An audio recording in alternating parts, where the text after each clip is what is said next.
Variant factors of this matrix, जैसे ये x में आ गई है, ठीक है, ओवर क्यू, इसका मतलब फ्रैक्शंस भी यूज़ कर सकते हैं।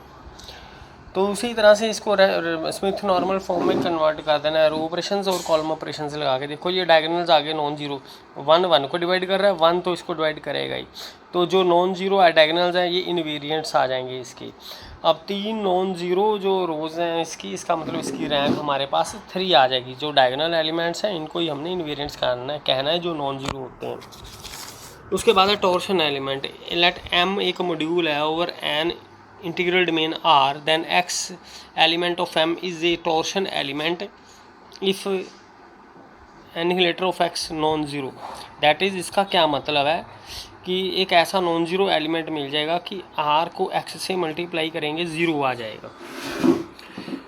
तो नॉन ज़ीरो का मतलब है कि नॉन ज़ीरो एलिमेंट मिल जाएगा जिसको एक्स से मल्टीप्लाई करेंगे वो ज़ीरो बना दे। इस चीज़ का मतलब ये है। तो ये आर जो एलिमेंट है वो आर का लेना है हमने। जैसे एक एडिटिव अबिलियन ग्रुप ले लेते हैं, ये हमें पता है कि ये जेड मॉड्यूल होते हैं। Then every element of finite order is a torsion element. क्योंकि अगर फाइनाइट ऑर्डर का कोई एलिमेंट है, मान लो कि 2 ऑर्डर का कोई एलिमेंट है, ठीक है, कोई भी फाइनाइट ऑर्डर का एलिमेंट है, जैसे कोई एलिमेंट ले लिया हमने एम, उसका फाइनाइट ऑर्डर है, इसका मतलब ये होता है एडिशन में एन उसका ऑर्डर है, ठीक है। तो ये नॉन ज़ीरो आ गया, ये आर का एलिमेंट बन गया, ये तो एक्स है ही, ये ज़ीरो बन गया, ये नॉन ज़ीरो एलिमेंट मिल गया क्योंकि जो ऑर्डर होता है वो नॉन ज़ीरो होता है। तो क्लियरली वो हमें टॉर्शन एलिमेंट मिल जाएगा। वो जो आर है नॉन ज़ीरो चाहिए कि आर एक्स ज़ीरो बनाए, ठीक है। उसके बाद है टॉर्शन फ्री एलिमेंट। ये टॉर्शन फ्री एलिमेंट होगा, इसमें कोई नॉन जीरो एलिमेंट मिलेगा ही नहीं कि वो इसको ज़ीरो बनाए। अगर ज़ीरो बनाएगा एक्स के साथ मल्टीप्लाई करके यार, तो वो खुद ज़ीरो होगा। तो इसका मतलब सिर्फ ज़ीरो एलिमेंट ही इस एक्स को प्रोडक्ट करके ज़ीरो बनाता है। उसके बाद है torsion part of A module. The set of all torsion elements, जितने भी टॉर्शन एलिमेंट्स इकट्ठे कर लेने हैं उसको इस सेट का नाम दे देना है। तो ये हमारा होगा torsion part. This is a सब मॉड्यूल ऑफ एम। जो टॉर्शन एम है जिसमें सभी टॉर्शन एलिमेंट्स हमने इकट्ठे किए हैं एम के, वो एम का क्या है, सब मॉड्यूल है over the integral domain are. तो उसके लिए हमने क्या करना है कि आर ज़ीरो तो ज़ीरो ही आएगा, इसका मतलब है ज़ीरो के लिए एक नॉन ज़ीरो एलिमेंट मिल गया, कोई उसको ज़ीरो बना रहा है, ठीक है।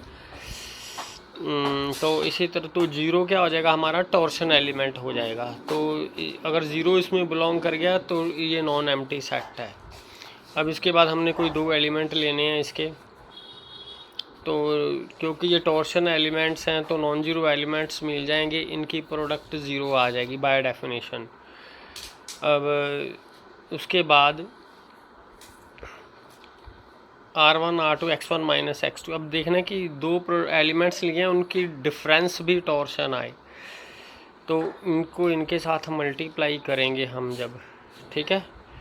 तो इस तरह से ये लिखेंगे, तो ये R1 X1 ये ज़ीरो पुट कर देंगे, R2 X2 ये ज़ीरो पुट कर देंगे, तो ये आ जाएगा हमारे पास X1 माइनस X2 के लिए ये एलिमेंट्स मिल गए, इनको इनके साथ मल्टीप्लाई करते हैं तो आंसर ज़ीरो आ जाता है। तो ये टॉर्शन एलिमेंट बन जाता है, ठीक है। इसी तरह ये भी RX1 भी ज़ीरो, RX1 भी ज़ीरो आ रहा है, तो RX भी जो है इसका एलिमेंट है। तो X1 माइनस X2 भी आ गया और RX भी आ गया। तो इसका मतलब ये सब मॉड्यूल है। दोनों कंडीशनें सब मॉड्यूल की हमने सेटिस्फाई करा दी। अगर ये m के बराबर है तो ये पूरा टॉर्शन, सभी एलिमेंट इसके टॉर्शन एलिमेंट है, तो हम इसको कहेंगे m is a torsion module. अगर ये इसमें सिर्फ ज़ीरो ही टॉर्शन एलिमेंट है तो हम कहेंगे टॉर्शन फ्री मॉड्यूल है, ठीक है, अगर ज़ीरो ही अकेला टॉर्शन एलिमेंट आता है।